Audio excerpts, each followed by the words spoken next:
लोकसभा निवडणुकीत आपण खासदार निवडून देतो, 5 वर्षांनी मतदान करतो, प्रचार सभांमध्ये विकासाच्या घोषणाही ऐकतो. पण एक प्रश्न अनेकांना पडतो, खासदार नेमकं करतात काय आणि त्यांना विकास कामासाठी सरकारकडून किती पैसे मिळतात?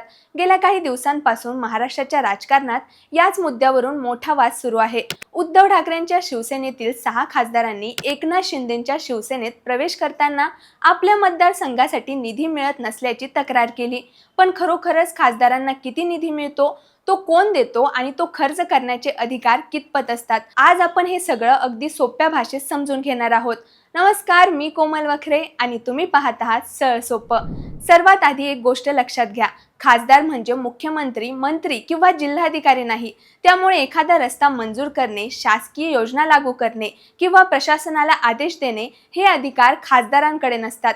त्यांचं मुख्य काम संसदेत आपल्या मतदारसंघांचे प्रश्न मांडणे, कायदा तयार करणे आणि केंद्र सरकारकडे विकास कामांचा पाठपुरावा करणे हे मुख्य काम असतात.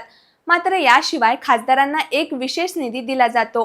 त्याचं नाव आहे MPLADS, म्हणजेच member of parliament local area development scheme. या योजनेअंतर्गत प्रत्येक खासदाराला दरवर्षी 5 कोटी रुपयांचा निधी उपलब्ध असतो. हा निधी थेट खासदारांच्या खात्यात येत नाही. केंद्र सरकार हा पैसा जिल्हाधिकाऱ्यांकडे पाठवते आणि खासदार फक्त कोणती कामे करावीत याची शिफारस करतात. निधी 2 हप्त्यांमध्ये म्हणजेच प्रत्येकी 2.5 कोटी रुपयांच्या स्वरूपात दिला जातो. मग याच पैशातून काय काम करतात? तर गावात पिण्याच्या पाण्याची टाकी उभारणे, रस्ते, स्मशानभूमी, शाळांच्या इमारती, वर्गखोल्या, ग्रंथालये, सार्वजनिक शौचालये, अंगणवाडी, व्यायामशाळा, आरोग्य केंद्र, बस थांबे, सौर दिवे अशा टिकाऊ सार्वजनिक मालमत्ता निर्माण करण्यासाठी हा निधी वापरला जातो. खासदार स्वतः कंत्राटदार निवडू शकत नाहीत किंवा स्वतः पैसा खर्च करू शकत नाहीत. हे फक्त काम सुचवतात. प्रत्यक्ष मंजुरी, निविदा आणि अंमलबजावणी ही जिल्हा प्रशासनाची जबाबदारी असते. म्हणजे एखादा खासदार म्हणत असेल की मी 100 कोटींचा रस्ता केला, तर त्यातील बहुतांश कामे राज्य सरकार, केंद्र सरकार किंवा इतर विभागांच्या योजनेमधून झालेली असतात.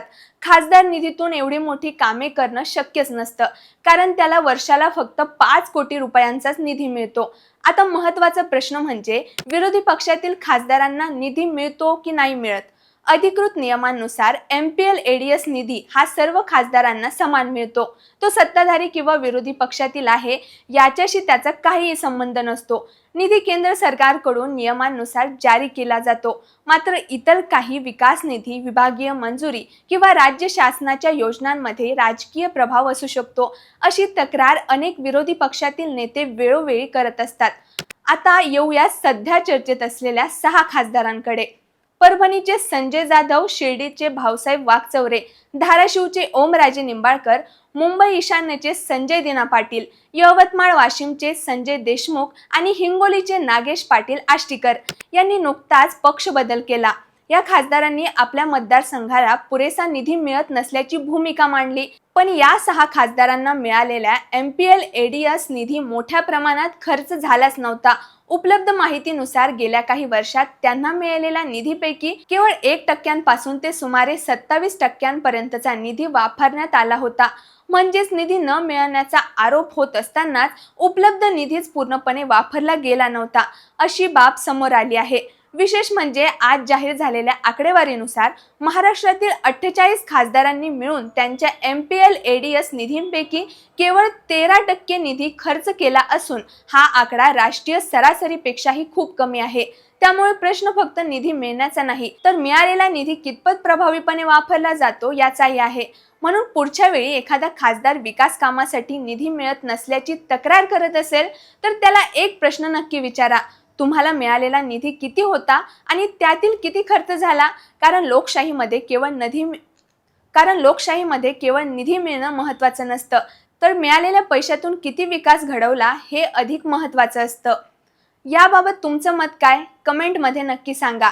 आणि अशाच महत्त्वपूर्ण व्हिडिओसाठी आपल्या सरळ सोपं चॅनलला सबस्क्राईब करायला विसरू नका.